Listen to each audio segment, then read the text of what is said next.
Así es.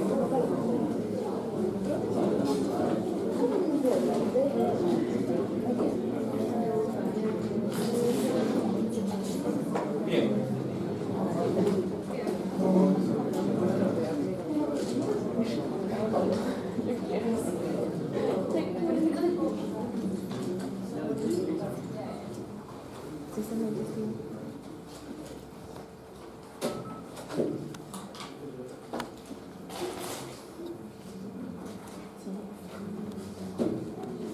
Bien, el aparato digestivo que vamos a comenzar ahora, que nos va a llevar las siguientes 2 semanas. El aparato digestivo está formado por 6 órganos que conforman el tubo digestivo, ¿no es cierto? Que lo conforman, ¿no? Va desde la boca, el esófago, la boca, la faringe, el esófago, el estómago, el intestino delgado y el intestino grueso, ¿no? 6 órganos por los cuales va a discurrir nuestro alimento, ¿sí? Y lo vamos a eliminar en forma de materia fecal. Y para esto vamos a necesitar 4 glándulas anexas para que nos apoyen, ¿no? Nos apoyen en la digestión, nos apoyen en la absorción de los medicamentos, ¿sí? Entonces, de los alimentos. Tenemos las glándulas salivales, tenemos nuestro hígado con su vesícula biliar y tenemos nuestro páncreas, ¿no? Entonces, estas 4 glándulas también las vamos a tratar en la forma de aparato digestivo. Cuando hagamos endocrino, nuestro páncreas tiene doble función, ¿no? Tiene función endocrina y tiene función digestiva. Entonces, la parte endocrina la vamos a tratar más adelante, ¿sí? Solamente vamos a tratar la parte digestiva en este momento. Entonces, el sistema digestivo tiene 4 funciones básicas, ¿sí? 4 funciones básicas. Y es sobre lo que se va a tratar todo este segmento de esta unidad, el aparato digestivo. La motilidad, que vamos a ver el día de hoy, cómo se mueve el intestino.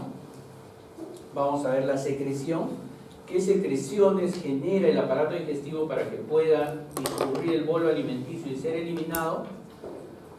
La digestión, cómo nosotros vamos a deshacer estos alimentos que comemos, cómo los deshacemos y cómo más adelante ustedes van a usar estos fenómenos que vamos a aprender para poder ver las patologías que se presentan en el fisiopato, ¿no?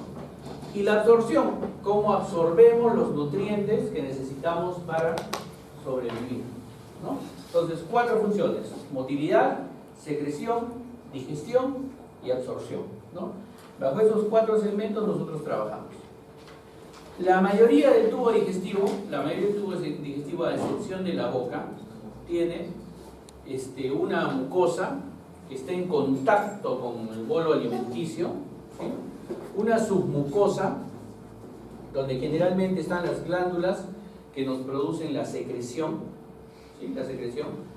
Las glándulas, las más preponderantes son las glándulas mucosas, ¿no? Todo el aparato digestivo genera moco para permitir que los alimentos sean cubiertos de este moco y avancen. Tenemos la capa muscular. La capa muscular tenemos 2 partes: la capa circular, ¿sí? Forma un círculo alrededor del tubo digestivo, y la capa longitudinal, que va paralela a las fibras del tubo digestivo. Y finalmente la serosa. Entonces, esto es, digamos, el diagrama general de cómo se forma la pared de nuestro tubo digestivo.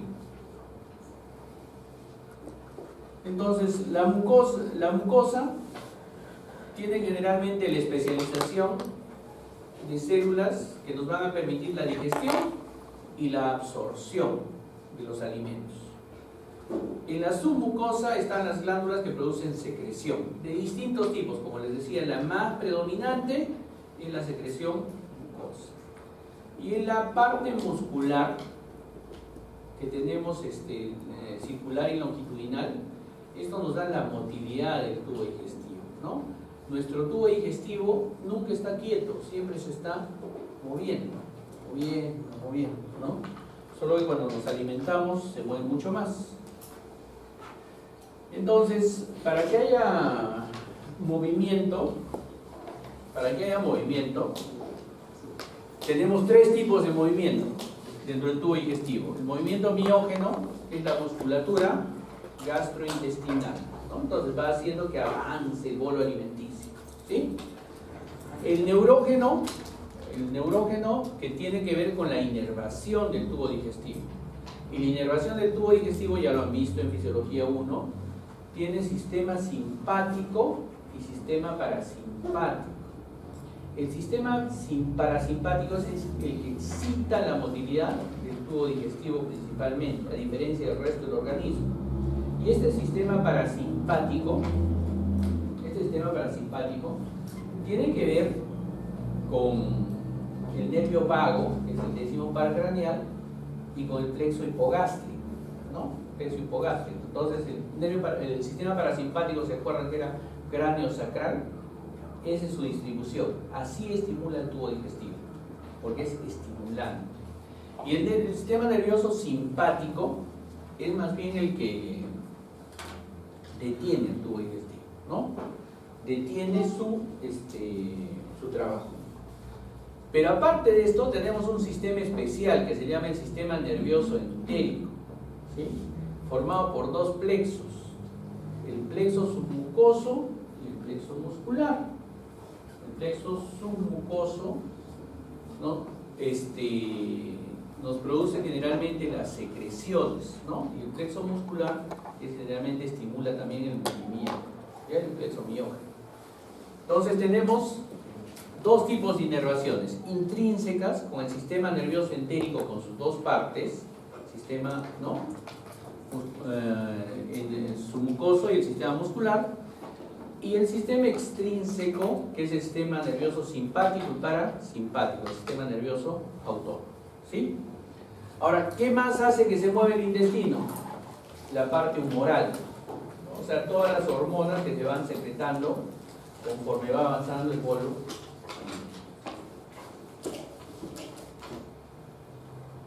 Entonces, nuevamente, su organización desde la mucosa,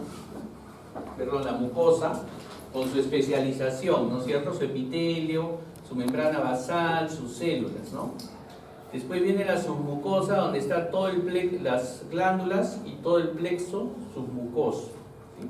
Después viene la parte muscular, con sus fibras circulares, longitudinales, y todo lo que es el sistema nervioso miógeno, ¿no es cierto?, que es parte del sistema nervioso entérico. Y finalmente, la serosa. Entonces, ahora nos ubicamos dónde están el sistema nervioso entérico, ¿sí? Este sistema nervioso entérico se ha calificado como un sistema nervioso autónomo prácticamente, como que fuese el sistema parasimpático y simpático. Recuerden que el sistema nervioso autónomo, simpático, parasimpático, trabaja solito, ¿no es cierto? Es nuestra parte instintiva. Nosotros no trabajamos voluntariamente el simpático ni el parasimpático, ¿sí? En cambio, el sistema nervioso entérico es igualito. Trabaja instintivamente, trabaja a voluntad. Nosotros no lo estimulamos, ya no lo podemos controlar. Entonces, nuevamente la inervación, el sistema nervioso autónomo, simpático, parasimpático, les reitero, el simpático detiene la actividad del tubo digestivo, el sistema parasimpático la estimula mediante el nervio vago, el plexo hipogástrico y sus neurotransmisor, la acetilcolina, ¿no? Y el sistema nervioso entérico, con su plexo submucoso o de Meissner, y su plexo mientérico o de Auer, ¿no? Que tiene nombre propio cada uno de los plexos del sistema nervioso entérico, ¿sí? Nuevamente, y el sistema nervioso simpático, para poder inervar y hacer un equilibrio con el parasimpático dentro del tubo digestivo, forma plexos nerviosos, y forma el plexo celíaco, el plexo mesentérico, y también forma el plexo hipogástrico. Ahora recordemos nuevamente, el sistema nervioso parasimpático nace de los nervios ¿no es cierto?, craneales, principalmente el nervio vago. y el plexo hipogástrico, porque también el parasimpático forma parte del sacro, ¿no es cierto? Del S2 al S4 forman un plexo también y que estimula la parte del colon mediano hacia adelante, ¿no? Entonces, todo esto es la inervación parasimpática. Y la inervación simpática es toracolumbar, ¿no es cierto? Principalmente todas sus terminaciones torácicas. Ahora recuerden que mucho juega aquí en el sistema simpático y parasimpático su primera neurona, su ganglio prevertebral, y de ahí nace la inervación. Recuerden los neurotransmisores. El sistema simpático, su neurotransmisor principal es la norepinefrina, noradrenalina, y el sistema nervioso parasimpático, su principal neurotransmisor es la acetilcolina, ¿cierto? Eso es importante. ¿Por qué es tan importante eso? Eso es importante porque la acetilcolina tiene que ser bloqueada de alguna manera, ¿sí? Tiene que ser bloqueada de alguna manera. Y cuando tú bloqueas la acetilcolina con algún medicamento, se detiene la función del sistema digestivo, se detiene la función del tubo digestivo. ¿Cuándo pasa esto, por ejemplo? ¿Nunca han tenido cólico ustedes? ¿No han tenido cólico nunca? ¿Nunca les ha dolido el estómago? ¿Nunca han tenido un cólico intenso? ¿O han visto eso? Entonces, ¿qué es lo que nosotros hacemos cuando pasa eso? ¿Qué es lo que nosotros hacemos? Le ponemos un medicamento que bloquee la función de la acetilcolina. Y cuando bloquea la función de la acetilcolina, ¿qué sucede? Entonces se detiene el cólico, ¿no es cierto? Se detiene el cólico. Y así, entonces si ustedes se acuerdan, ese sistema, ese simplemente sistema, y viene un visitador médico y le dice, doctor, esto es lo último para los cólicos intestinales, cólicos auriculares, ustedes lo único que tienen que hacer es ver qué componente tiene y se van a acordar después cuál es su función de eso, ¿ya?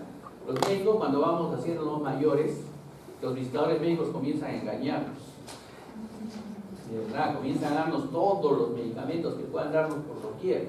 ¿Y para qué nos dan los medicamentos? Para que podamos recetarlos y ellos puedan vender esos medicamentos, su empresa, ¿no es cierto? Pero tenemos que saber, nosotros reconocer qué le hace bien, qué le hace mal, y si le pongo ese medicamento, ya está bien, bloquea la acetilcolina. Pero cuando yo bloqueo la acetilcolina, no solo voy a bloquear el intestino, pues voy a bloquear la acetilcolina de otras partes, ¿no? ¿Qué pasa con las glándulas salivales? ¿Qué pasa con los ojos? ¿Te va a dar sueño o no te va a dar sueño? ¿No es cierto? ¿Se te va a subir, se te va a bajar la presión? Y eso tienes que contarle a tu paciente.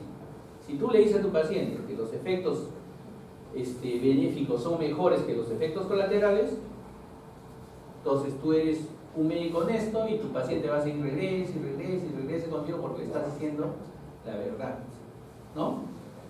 Los médicos que generalmente tienen problemas son los que le dicen, sí, va a pasar esto, no te preocupes, todo va a salir bien, y ¡blum! Se muere el paciente, ¿no? Entonces, siempre hay que ser sincero con el paciente, ¿sí?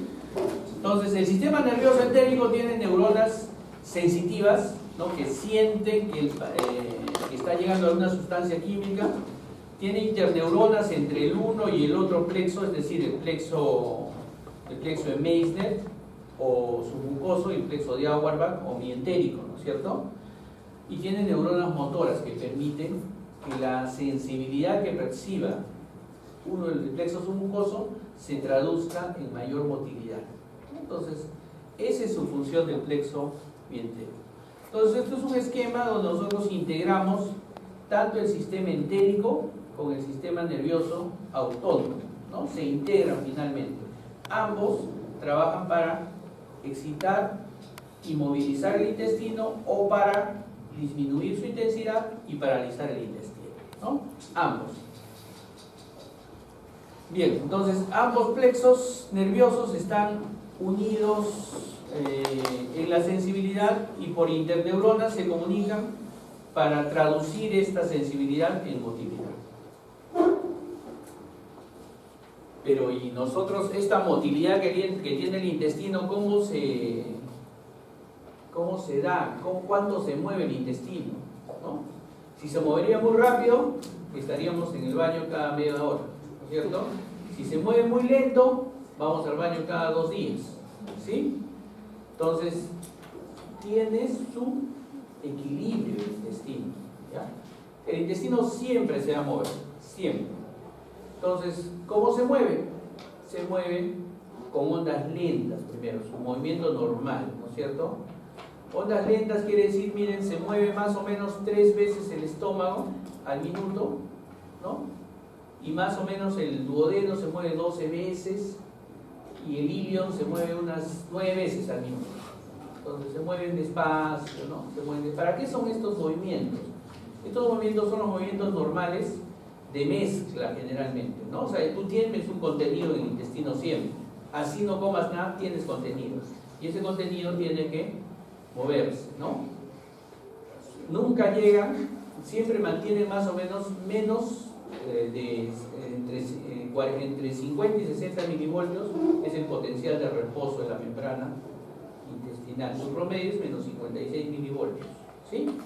Y entonces estas ondas lentas no producen una despolarización, ¿sí? Sin embargo, cuando llega un estímulo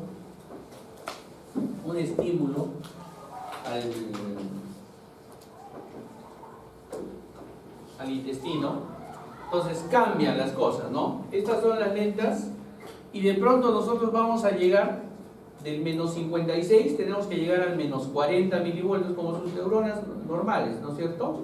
Y se despolarizan así. Y esta despolarización produce ondas que se llaman ondas tipo espiga, ¿no? Y esto quiere decir que son movimientos rápidos, tanto estomacales como intestinales. Y se produce el avance del alimento. ¿Cuándo se despolarizan estas neuronas? Generalmente se despolarizan por un estímulo, ¿no? Por un estímulo. ¿Cuál es este estímulo? El bolo alimenticio que llega genera que haya liberación de hormonas. Y estas hormonas estimulan a las neuronas para que comiencen a despolarizarse. ¿Hay estímulos eléctricos? Sí, hay estímulos eléctricos. Cuando viene la acetilcolina y produce la despolarización. Cuando viene la acetilcolina y produce la despolarización y comienzan a avanzar y a producir más movimiento. Por ejemplo, estamos acá, ¿sí? Los que no han desayunado de pronto comienzan abajo a hacer una parrillada en el jardín acá abajo y sube el olorcito. Entonces comienzan ustedes a sentir el olor. Se estimulan, ¿no es cierto? Y el nervio vago, ¿qué produce? Se estimula porque es cráneo sacral, ¿no es cierto? Se estimula. El nervio olfatorio, todo comienza a trabajar ahí. Y entonces comienza a producir acetilcolina, ¿sí? ¿Y esa acetilcolina qué les va a producir? Les va a producir un aumento, ¿sí? Un aumento en la motriz. Se llaman contracciones de hambre, se llaman, ¿no es cierto? Entonces comienza a producir. ¿Nunca les ha dolido el estómago de hambre? Si les ha dolido, pues les duele, ¿no es cierto? Eso es lo que se llama, ¿no es cierto? Así se llama. Contracciones de hambre. ¿Ya?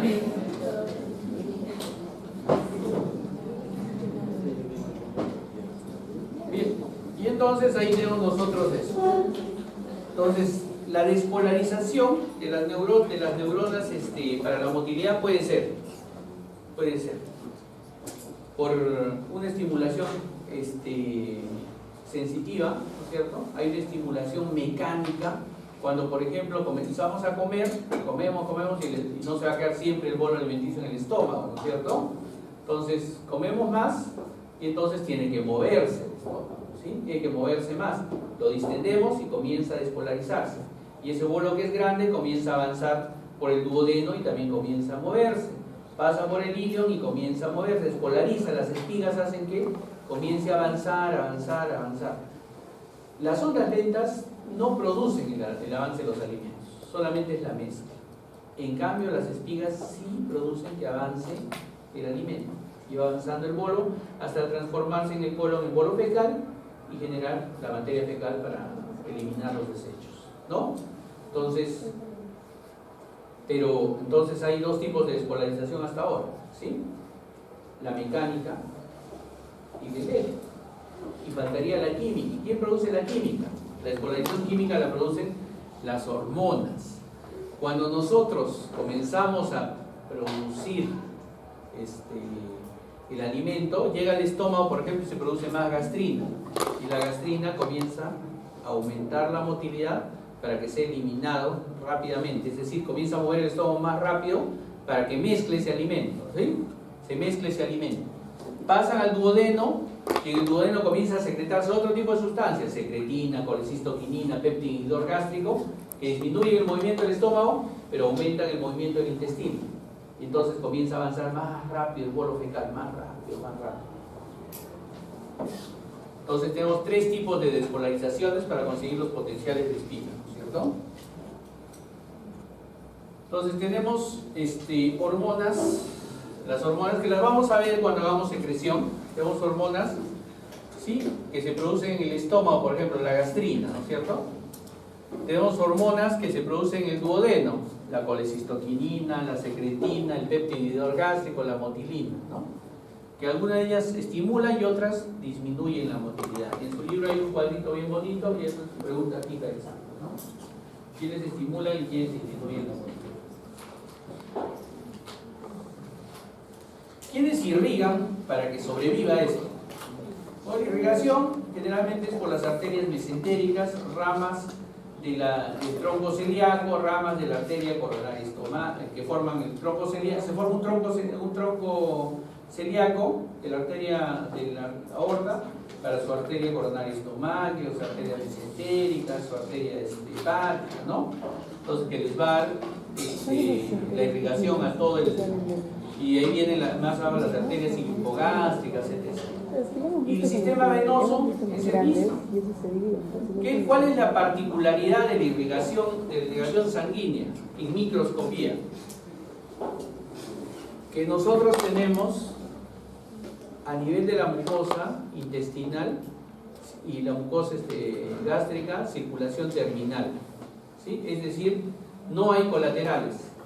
Llega la arteria, deja su oxigenación, recibe los desechos y se va a la parte venosa. Esta circulación terminal tiene sus pros y sus contras. ¿Y cuál es su mayor contra? Que cuando hay mucha vasoconstricción se muere la mucosa intestinal. Y si se muere la pared intestinal, ¿qué pasa? Se hacen huecos en la pared intestinal y el contenido intestinal sale a la cavidad abdominal y se genera peritonitis, ¿cierto? ¿Cuándo pasaría eso? ¿Cuándo se cierran los vasos a ese extremo?